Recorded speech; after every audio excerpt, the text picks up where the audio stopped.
Have you ever been in a situation where you really need to find out what's going on, but you don't want nobody else to find out that you're looking at them? If you have that situation, then maybe you should look at yourself in the mirror and find out if you have problems, because that ain't right. Or maybe I have problems because I found this guy. This is the HD Wi-Fi clock camera, which is a hidden camera inside of a clock so that I can spy on you. Yes, you. I'm looking at you through this clock. Well, not if you're not in my house, but yeah, it's pretty cool and it serves that sort of a purpose. And thanks for watching another episode of Breaking Elegance, where we help you improve your lifestyle with technology or spy on people. Let's jump right into this one. So this is the HD Wi-Fi clock camera that I actually picked up on Amazon, and I really found this one to be very interesting because you really can't tell that this is a camera. So let's take a look at what actually comes inside of this box. And as you can see, the box is pretty plain and white.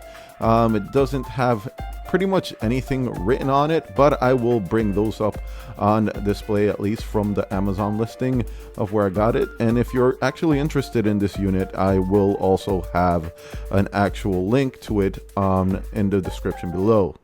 So this does come with a couple of things in here, of course. Here's your quick installation guide. It has a thank you sticker on the top. Here's a pry tool, which you usually use to repair phones. I'm not sure why that's in here. You actually also do have the device itself, obviously, and it looks pretty nice. You probably wouldn't expect this to be a camera at all, and you can remove the back with your fingers, I believe. Yeah, so I'm not sure what that pry tool is there. You do have your rechargeable battery there. There's an old school mini USB in here, and you have your micro SD card slot. You also do have your power switch. So that's all that's back here, so let's keep going. It is worth mentioning this plastic tab does need to be removed, and you should charge this unit for at least 6 hours before you actually go ahead and use it. So I will do that first, but let's move on and see what else is inside of this box. So you do get a cleaning cloth because this thing is a fingerprint magnet, and you also do have something that looks like a SIM eject tool, which I'm pretty sure that's what it is. That's probably to reset the unit.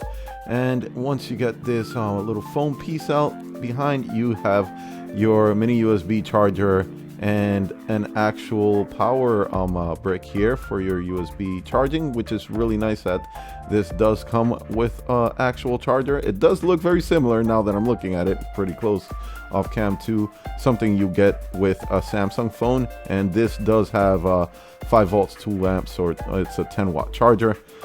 Pretty nice. Let's go quickly through the actual large spec list I found for this camera. If you can't see it on display, I'm sorry. It is fairly large, so if you're watching this on a phone, you might not be able to see this, so I'll read it to you.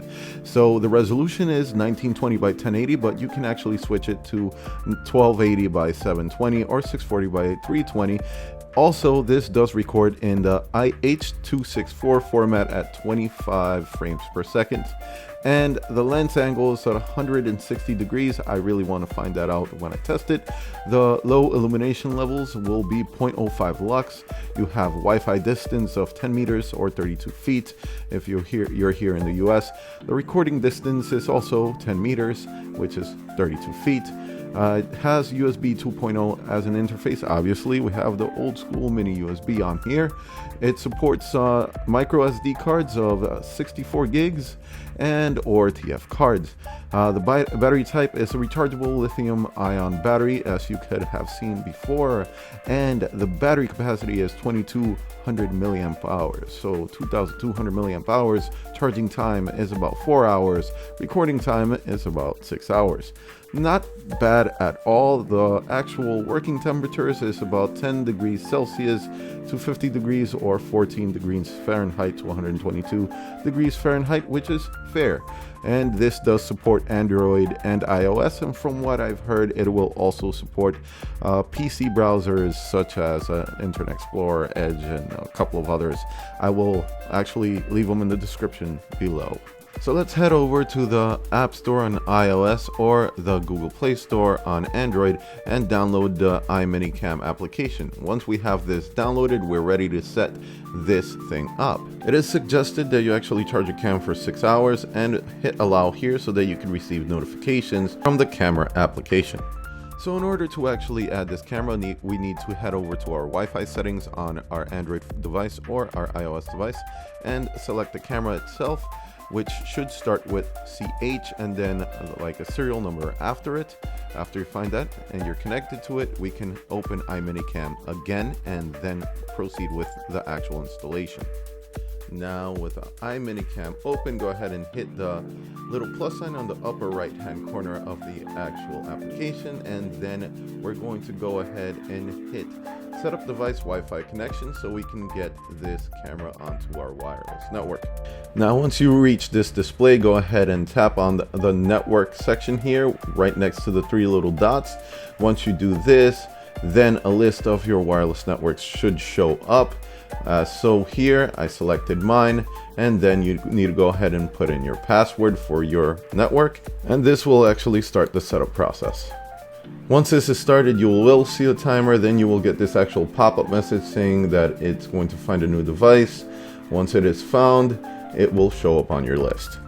I do have to mention that it actually took about 30 seconds to actually show the camera as online, so if you don't see it online immediately, don't worry, it will probably pop up within about 30 seconds and it'll show up. So let's jump into the settings for this camera and take a look. Here we can find the modified devices, and then there you will find the name of your camera, which you can change, and the UID, which I actually think stands for Universal ID, and your password will be typed in here. I guess you need that to actually change the settings there.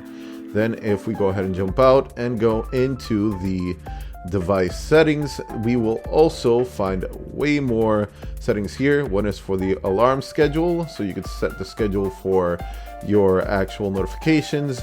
Now the next setting is actually the Wi-Fi settings, and unfortunately to jump out of here I would need to select live video or anything else because there is no cancel here. So on to the next. So jumping into your SD card settings, you could actually adjust your sound, which this doesn't have any, and your actual resolution. Next up is your infrared, where you can actually schedule it, or you could go ahead and do it all manually. On the next menu, you will actually find all your time settings, and under miscellaneous you'll find the work LED and the power line frequency, which are not really useful for this camera, and here you can obviously change your password. Besides that, that's pretty much it. This is to reboot, and let's keep going. So here is some actual video footage of this camera. You will see some flickering, and that's because it's recorded in 25p versus the 30p, so you gotta skip frame. You'll not really notice that in the real footage, but that's because of the editing. I added this in. Besides that, it actually looks usable. You could definitely make out faces and that sort of stuff. This is the actual camera in darkness. This is what you should expect, of course, without the flickering, and I think it's more than usable, especially for the price point of this spy camera. So if you need it to actually get something done and spy on someone or just find out what's going on, sure, here you go. It will do it, and it will do it a lot cheaper than some of the other alternatives. Nowadays, you gotta watch out wherever you walk into, because they just might catch you in one of those very embarrassing moments that you don't really want to get caught, like scratching the wrong place or doing the wrong thing or stealing the wrong thing. Don't steal stuff, because that's not right, man. It's just not right. Don't steal stuff. They're watching you. I'm watching you. I got a clock. I got a perfume bottle. I got cameras everywhere. I'm watching you. Anyway, besides that, if you haven't already, go ahead and hit that like button if you liked it. Dislike it if you got to. If you want to hate, haters gonna hate, no problem. Just do what you gotta do. Subscribe if you haven't already for the next video, because that one's gonna be awesome. They're all awesome. Trust me. You don't want to miss them. And thanks for watching. And of course, like always, you guys have a great one.